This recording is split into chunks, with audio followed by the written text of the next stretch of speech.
Thank you. In your busy, busy day, you took time to spend time with me today. So just a big thank you.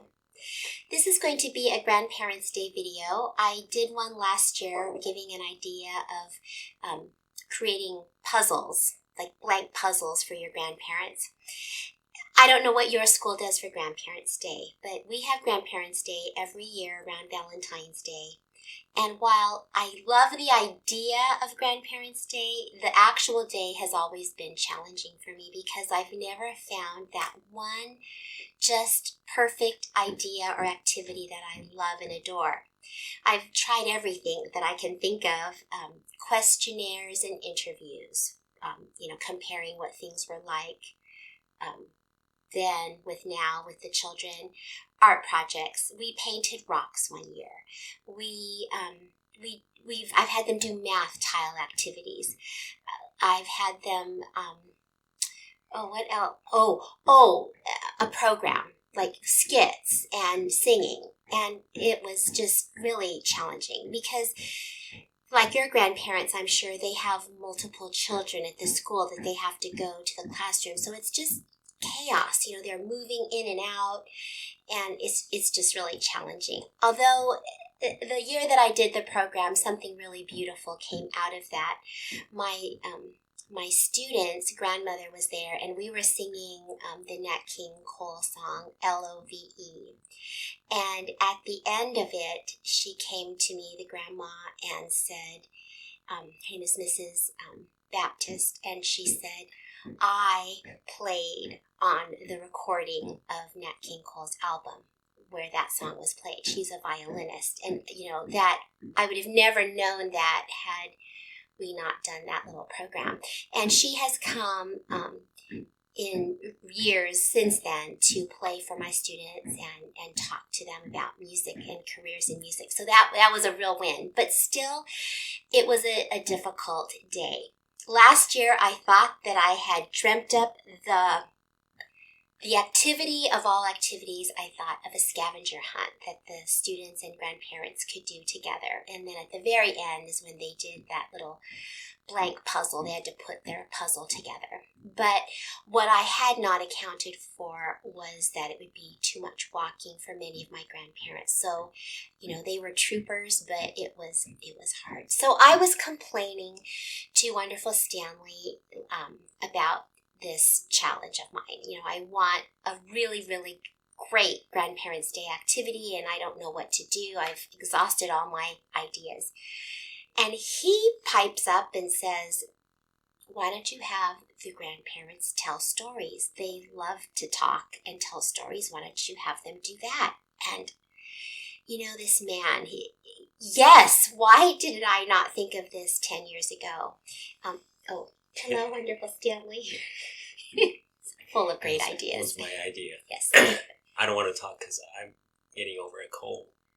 And if you hear this weird knocking, it's our neighbor is remodeling their kitchen. Hopefully we'll be soon in that line to get that done as well. But, so I immediately, this was the weekend before Grandparents' Day, I sent out an email to my parents telling them of this idea and asking if they would ask their parents and let me know so that I could, find out how many I would get. And immediately I got 4 parents saying my parent would love to tell stories. So I thought I was finished 4, and I thought, 5 minutes a piece, 20 minutes, and then we can play our fun boom, not zoom math game with our grandparents. But then as the week went on, 2 more volunteered. So I had 6, but I thought, okay, that's still okay. I'll just tell them, keep it really short. Well, the day came, and I was so excited to get to just sit at the feet of these dear, dear people, and they started telling their stories. I just want to share, I had 6 in all. They were not able to adhere to the 5-minute rule. I think it was unrealistic for me to, 5 minutes goes so quickly. But next year I'll just maybe only have 3 grandparents speak. But it was just enthralling and so special. And we were just sitting at their feet as they're telling stories. And the other grandparents are nodding and chuckling and, just really relating to it all. One grandparent, he's like a real life house on the prairie grandpa. He grew up in Canada in Saskatchewan, and he said he was 15 before they had their first electricity, and their dad would have to dig holes every few years for their outhouse. And he just talked about what it was like living then. Just fascinating. And he even did a little dedication to his granddaughter Fia, and it was just, I was welling up. It was just beautiful. Another grandparent talked about, he grew up in Lincoln, Nebraska, on the prairies, and he said this was after World War II, and he saw, I think, on a cereal box where you could write into what was it called, Stanley? The Ground Observer Corps. Did I say that right? No, he liked to make model airplanes. Okay. And so he would order model airplanes, and they were made out of wood back then, not plastic. I don't think he would buy model airplanes now. But anyways, I'm sure you can. He had a friend who also liked to do that, and his friend told him about joining the actual Air Force in a little division called Ground Observer Corps. And he actually brought his wings and showed it to us. A metal pin. It's crazy. And he said that the goal, this is like right after World War II, and the goal of the Ground Observer Corps is to look at the sky for airplanes from Russia. It's like, are you kidding me? All the way to Nebraska. He ended by saying, in Lincoln there were no Russian aircraft for him to find, but it was just this kind of stories that varied and so beautiful. And I'll close with one grandma. Actually, I didn't know this until that day.